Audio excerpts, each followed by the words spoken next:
আমি সঞ্জয় খান বলছি।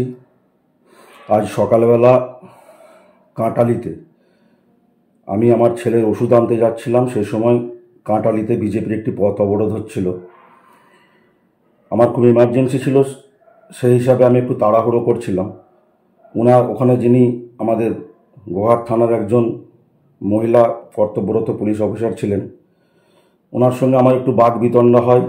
আমি একটু উত্তেজিত হই, ওনার সঙ্গে কিছু কথা আমার বাক্য বিনিময় হয়। তবে ওনাকে অপমান করার আমার কোনো উদ্দেশ্য ছিল না।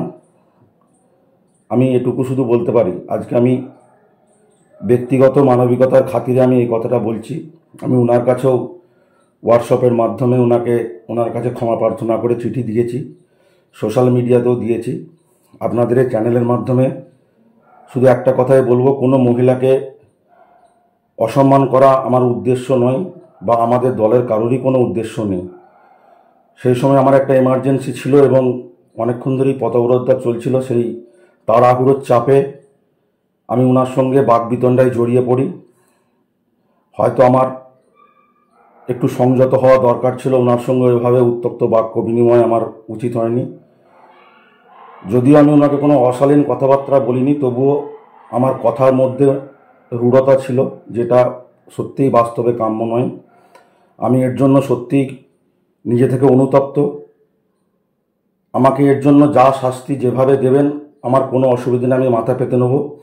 একজন মানুষ হিসাবে আমি শুধু এটুকুই বলতে চাই যে কোনো মহিলাকে অসম্মান করা, তাকে ছোট করা, এটা আমার উদ্দেশ্য নয়।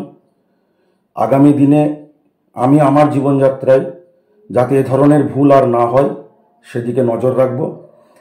এবং এই চ্যানেলের মাধ্যমে ওনার কাছেও যেমন আমি ক্ষমা চেয়েছি, আমাকে যারা দেখছেন প্রত্যেকের কাছেই আমি ক্ষমা প্রার্থী। যাদের ভাবাবেগে আজকে আঘাত লেগেছে, আমি প্রত্যেকের কাছেই ক্ষমা প্রার্থী। ভবিষ্যতে যেন আমি আরও শালীনতা বজায় রেখে আমার রাজনৈতিক এবং কর্মজীবন চালাতে পারি, এই চেষ্টা আমি করব। সকলে ভালো থাকবেন। নমস্কার।